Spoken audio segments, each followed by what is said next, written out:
पक्षियों की एकता, एक नैतिक कहानी। एक हरे भरे जंगल में पक्षियों का एक बड़ा झुंड रहता था। वहाँ विभिन्न प्रकार के पक्षी थे, जैसे तोते, कौवे, मैना, गौरैया और कबूतर।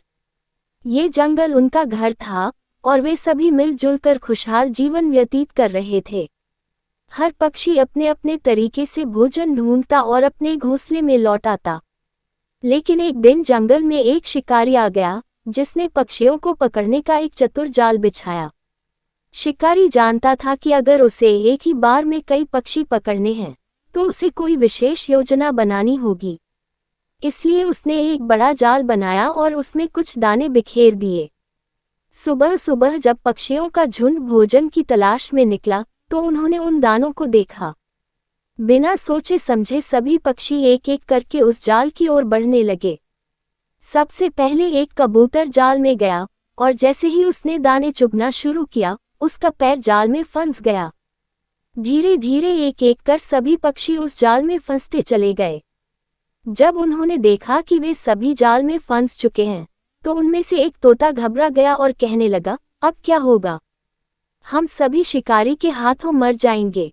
कौवा, जो एक अनुभवी और बुद्धिमान पक्षी था, उसने कहा, हमें घबराना नहीं चाहिए।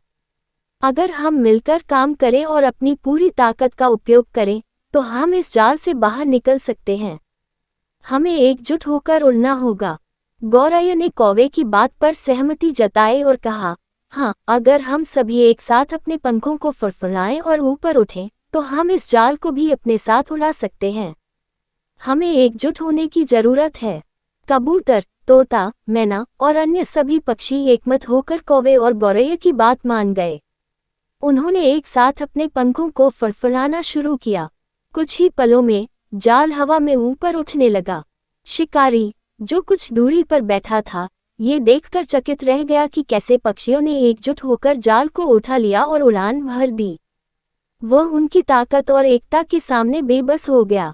पक्षी उस जाल को लेकर दूर जंगल के किनारे पहुंचे, जहां उनकी मित्र चूहिया रहती थी।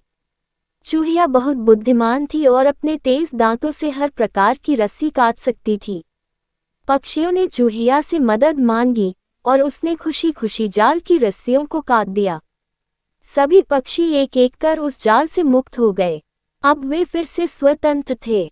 उनकी आंखों में खुशी और दिल में एकता का एहसास था। तोता ने चूहिया को धन्यवाद दिया और कहा, तुमने हमें हमारी एकता के मूल्य का एहसास कराया है। अगर हम एकजुट न होते, तो आज हम शिकारी के हाथों फंस गए होते। मैना ने भी मुस्कुराते हुए कहा, इससे हमें ये सीखने को मिला कि मुश्किल समय में एकजुट होकर काम करना कितना महत्वपूर्ण होता है। अगर हम अकेले अकेले कोशिश करते, तो हम कभी भी इस जाल से बाहर नहीं निकल पाते। गौरैया ने भी सहमति में सिर हिलाया और कहा, हाँ, एकता में बल है। जब हम सभी एक साथ होते हैं, तो कोई भी मुश्किल हमें हरा नहीं सकती। सभी पक्षियों ने मिलकर उस दिन एक निर्णय लिया कि वे हमेशा एक दूसरे की मदद करेंगे और किसी भी कठिनाई का सामना एकजुट होकर करेंगे। वे फिर से अपने अपने घोंसलों में लौट गए, लेकिन उनके दिल में एकता की यह सीख हमेशा के लिए बस गई थी। इस कहानी से हमें ये सीख मिलती है कि एकता में बल है। जब हम एकजुट होकर किसी समस्या का सामना करते हैं, तो हम किसी भी मुश्किल को पार कर सकते हैं। चाहे परिस्थितियां कितनी भी कठिन क्यों न हो, एकता और सहयोग से हम हर बाधा को पार कर सकते हैं।